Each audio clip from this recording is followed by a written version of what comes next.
Assalamualaikum warahmatullahi wabarakatuh.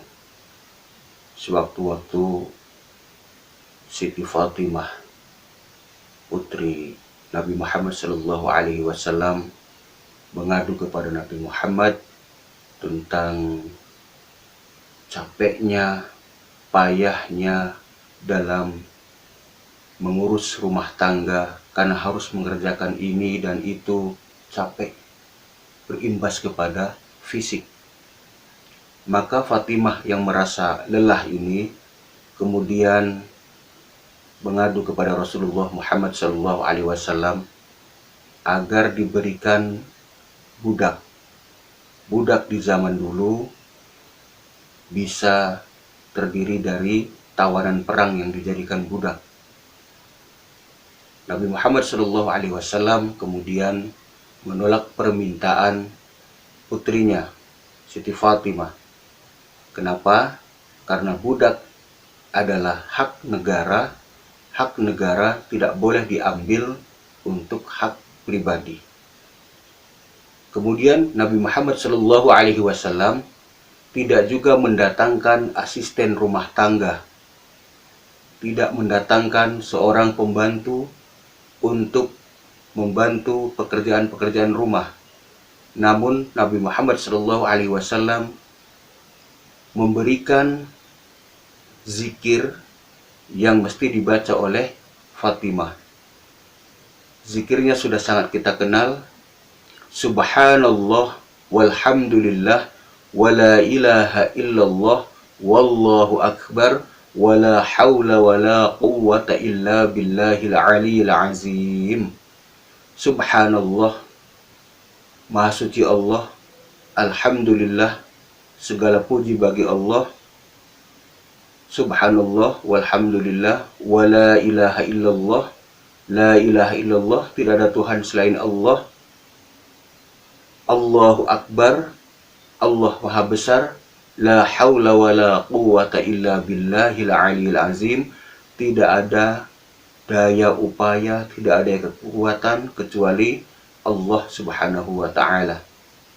Maka kemudian ada banyak yang bertanya, apa hubungannya kekuatan fisik, hubungannya dengan pekerjaan, dengan subhanallah walhamdulillah wala ilaha illallah wallahu akbar yang dianjurkan oleh Nabi Muhammad dibaca 33 kali setelah sholat fardu. Seluruh sholat fardu setelahnya dianjurkan untuk berzikir dengan menggunakan formula subhanallah walhamdulillah wala ilaha illallah wallahu akbar sebanyak 33 kali. Jawaban yang pertama, wallahu a'lam, hanya Allah yang mengetahui. Yang kedua, jawabannya antara lain saya dapatkan dari buku yang dikasih oleh Profesor Dr. HMA Tihami MA MM, mantan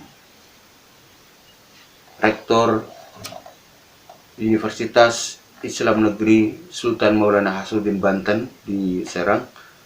Beliau memberikan buku dan ada beberapa jawaban, antara lain yang pertama, kata subhanallah terkait dengan penciptaan arsy. Dikisahkan, diriwayatkan ketika malaikat penjaga arsy merasa kelelahan, merasa keletihan dalam memanggul arsy, keletihan, kelelahan, Allah subhanahu wa ta'ala kemudian memberikan zikir subhanallah, subhanallah, subhanallah. Jadi malaikat penyangga arsy ini sambil bertasbih kepada Allah, subhanallah, subhanallah. Arsy ini sangat penting sekali buat alam semesta. Menurut Ki Haji Mas Sulaiman, ayah dari Prof. Dr. Ki Haji MA Tihami MA, ketika arsy ini berguncang akan bermasalah. Sebab arsy ini adalah inti dan pusat alam. Dari arsy ini kemudian bagian-bagian alam raya Allah ciptakan. Bukunya berjudul Catatan untuk Ayah, Kakek, dan Buyut Kami, Kiai Haji Mas Sulaiman, yang ditulis oleh Prof. Dr. Kiai Haji MA. Kalau matahari saja terbenam, terbit, terlambat 1 menit, 2 menit, akan bermasalah, akan hancur dunia ini.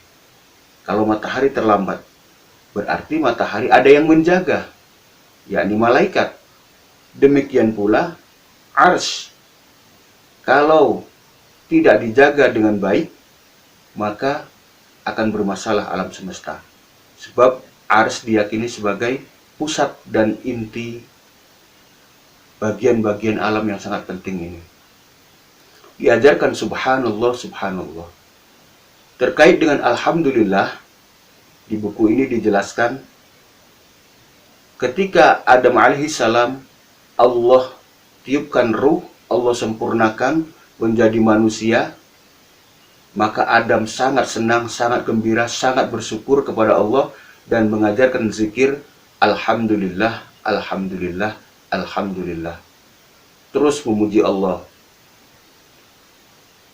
Terkait dengan la ilaha illallah, inilah kalimat yang diserukan oleh Nuh alaihissalam kepada umatnya. Zikir yang diajarkan oleh Allah Subhanahu wa taala kepada Nabi Nuh, la ilaha illallah.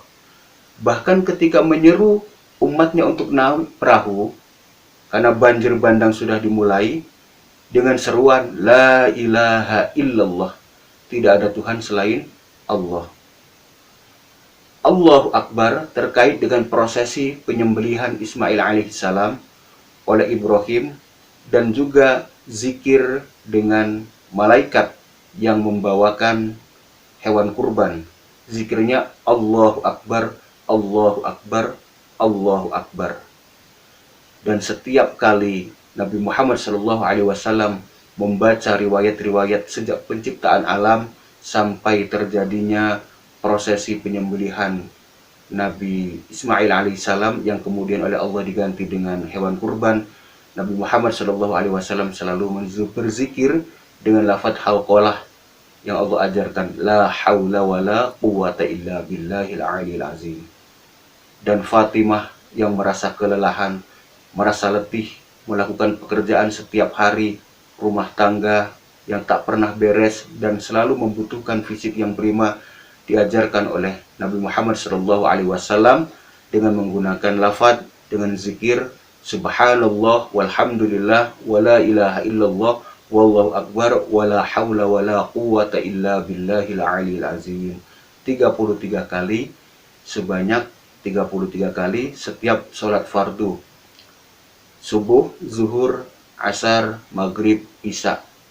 Setelah istighfar, jangan lupakan untuk membaca zikir ini sebanyak 33 kali, dan wallahu a'lam dengan rahasia-rahasia yang Allah berikan kepada kita.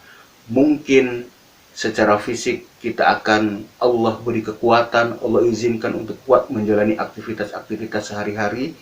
Insya Allah kita yakinkan seperti itu, karena zikir ini tidak saja berlaku untuk Fatimah, tapi untuk seluruh umat Islam. Yang jelas zikir ini termasuk sesuatu yang sangat berharga, karena subhanallah walhamdulillah wala ilaha illallah wallahu akbar ringan diucapkan, tetapi berat timbangannya nanti di akhirat. Ringan diucapkan, berat timbangannya di akhirat. Dan tidak ada kalimat yang lebih indah kecuali kalimat-kalimat zikir kepada Allah Subhanahu wa taala, terus membangun komunikasi dengan Allah Subhanahu wa taala melalui berbagai macam zikir.